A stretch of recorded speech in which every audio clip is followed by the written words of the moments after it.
pagputok ng liwanag, unti-unting nabubuhay ang paligid.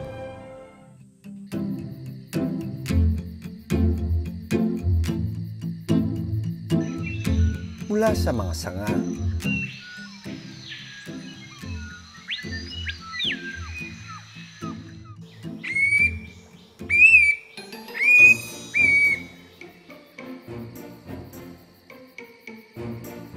hanggang sa ilalim ng mga puno.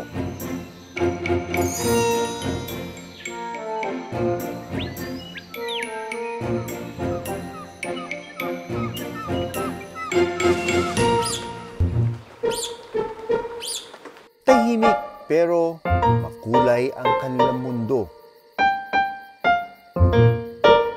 Isang panibagong araw para sa mga nilalang sa paraisong ito.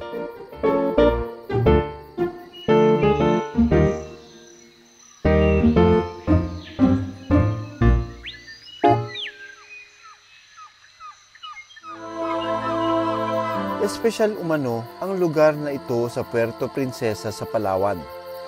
Dahil ang mailap na hayop na sa Palawan lang makikita.